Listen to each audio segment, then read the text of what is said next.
ရုရှားမြို့တော်အနီးကိုအကြီးမားဆုံးဒရုန်းတိုက်ခိုက်မှုများယူကရိန်းပြုလုပ်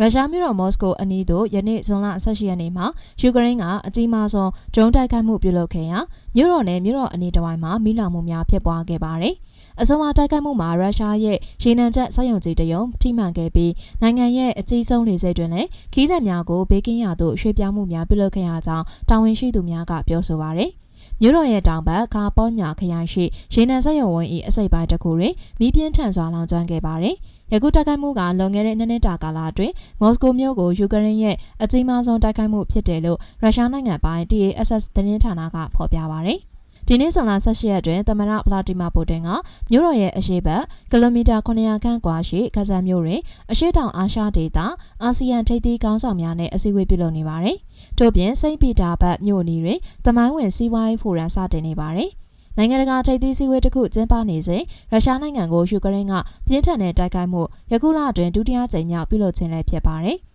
ယခုတိုက်ခိုက်မှုကိုလုံးဝတရားမျှတတဲ့တုံ့ပြန်မှုဖြစ်တယ်လို့ယူကရိန်းသမ္မတဗိုလိုဒီမာဇယ်လန်စကီကလူမှုကွန်ရက်ပေါ်ရှိပို့စ်တစ်ခုမှာဖော်ပြပါတယ်။တိုက်ခိုက်မှုကြောင့်မော်စကိုရှိလေဆိပ်အားလုံးနိုင်ပေါင်းများစွာပိတ်ထားခဲ့ရသဖြင့်လေကြောင်းခီးစဉ်ရာပေါင်းများစွာနောက်ကျခဲ့ပါတယ်။ယူကရိန်းရဲ့ဒရုန်းတိုက်ခိုက်မှုများကြောင့်ရုရှားနိုင်ငံရဲ့အစိကားဆုံးရှယ်ရီမတီယေဗိုလေဆိပ်မှာလည်းခီးသည်များကိုဘေးကင်းရာနေရာများသို့ရွှေ့ပြောင်းပေးခဲ့ရပြီးဒေသစံတော်ချိန်နနက်7:00နာရီခန့်တွင်လေဆိပ်ကိုပြန်ဖွင့်နိုင်ခဲ့ပါတယ်။မော်စကိုမြို့တော်ဝင်စာကေးဆိုဖျာနင်က